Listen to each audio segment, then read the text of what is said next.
कोमल नांगणे या रेसिपी चॅनलमध्ये खूप सारं स्वागत करते। तर आज आपण चटपटीत अशी मिरचीची चटणी पाहणार आहोत। बरं, मिरच्यांची चटणी म्हणजे फक्त ठेचा नाही किंवा ठेचाचे प्रकार नाही। आज आपण जरा आंबट गोड अशी मिरचीची चटणी पाहणार आहोत, जी तुम्ही भातासोबत किंवा भाकरीसोबत खाऊ शकता आणि अप्रतिम आंबट गोड टेस्ट देते।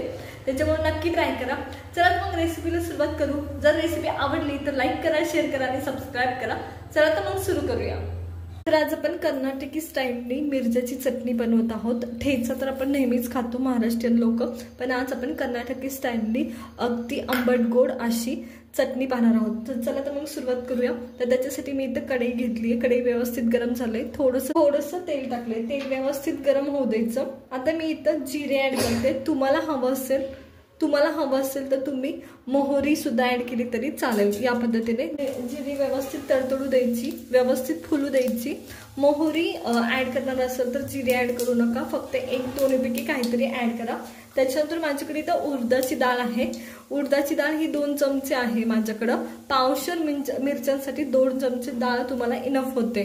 तर ही व्यवस्थित ब्राऊन कलर येईपर्यंत तुम्हाला तळून घ्यायची आहे। आता एक लक्षात घ्या, इथं मी फक्त उडदाची डाळ वापरली आहे। तुम्ही हरभऱ्याची डाळ वापरू शकता, तुरीची पण डाळ वापरू शकता। जर तिन्ही डाळी वापरणार असाल तर 1-1 चमचा असावी ती।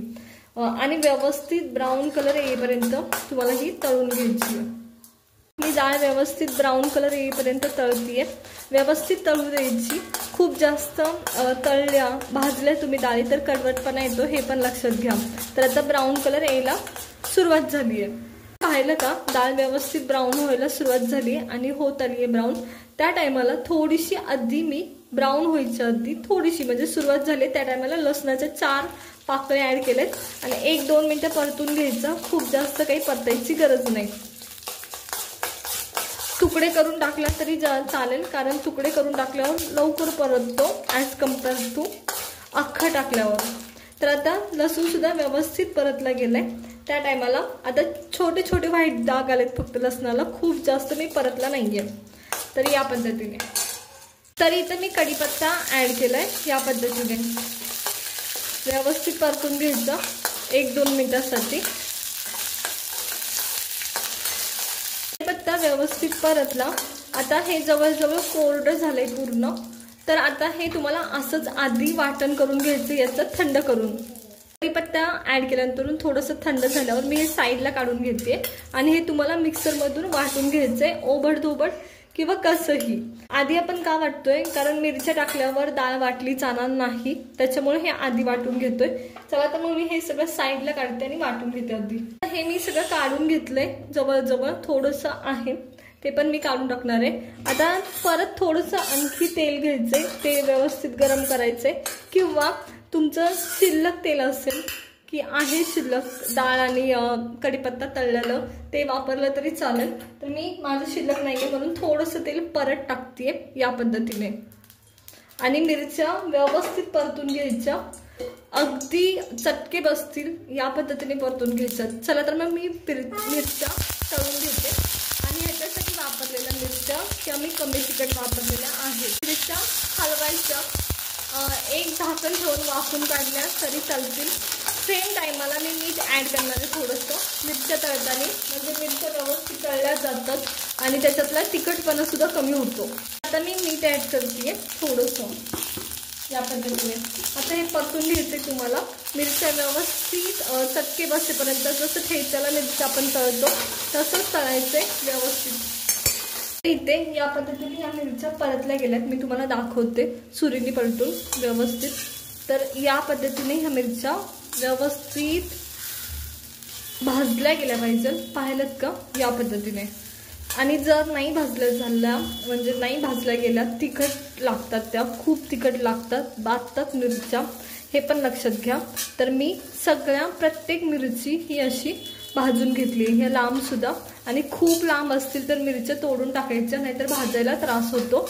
म्हणजे एखादी मिरची खूप जास्त भाजली जाते आणि एखादी मिरची नाही भाजली जात, असं होतं, त्याच्यामुळं तोडून टाकायचं शक्यतो।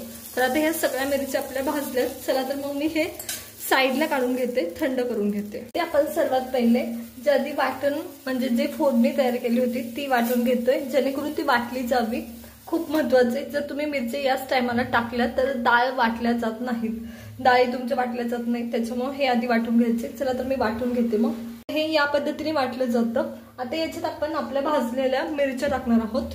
हे आम्ही भाजलेल्या मिरच्या ऍड करून घेते। या पद्धतीने व्यवस्थित ऍड करायचं सगळं। हे मिरच्या ऍड केल्यानंतर मी ह्याच्यात चिंच ऍड करते। तर चिंचाचं कोळ सुद्धा तुम्ही ऍड करू शकता चिंच ऍड करण्याऐवजी। त्याच्यानंतर मी इथं गूळ ऍड करते। इथं माझ्याकडे गूळ आहे या पद्धतीने। आता हे मिक्सर मध्ये पाणी न घालता वाटायचे तुम्हाला, कारण टिकण्यासाठी। चला मग वाटून घेऊया पटकनी। तर या पद्धतीने ही आपली ठेचा म्हणा किंवा चटणी म्हणा तयार आहे। आंबट गोड खूप छान लागते, भातासोबत खूप छान लागते, त्याच्यामुळे नक्की ट्राय करा। मिरच्या चांगल्या भाजलेल्या असतात, त्याच्यामुळे बांधण्याची शक्यता कमी असते। तर चला मी साईडला काढून घेते। तर इथे ही माझी चटणी तयार आहे। मी तुम्हाला टेक्स्चर दाखवते, अशी होते। ठेचा तर आपण नेहमीच खातो, पण ही चटणी ट्राय करा, खूप अप्रतिम लागते। ऍक्च्युली ही खाल्ली कशी जाते मी तुम्हाला सांगते। कशी जाते तर वाफाळता भात घेतला जातो, पांढरा भात तुमच्या घरातला, त्याच्यावर ही चटणी टाकली जाते। अगदी थोडीशी किंवा तुम्हाला सहन होते तेवढी तुम्ही टाका, आणि त्याच्यानंतर तेलाची धार ऍड केली जाते। खूप अप्रतिम लागते ही चटणी, या पद्धतीने ही खाल्ली जाते। तर नक्की ट्राय करा, तुम्हाला कशी वाटते हे मला सांगा। सहन होते तेवढीच भातात ऍड करा। तर पहा, अप्रतिम झाली आहे।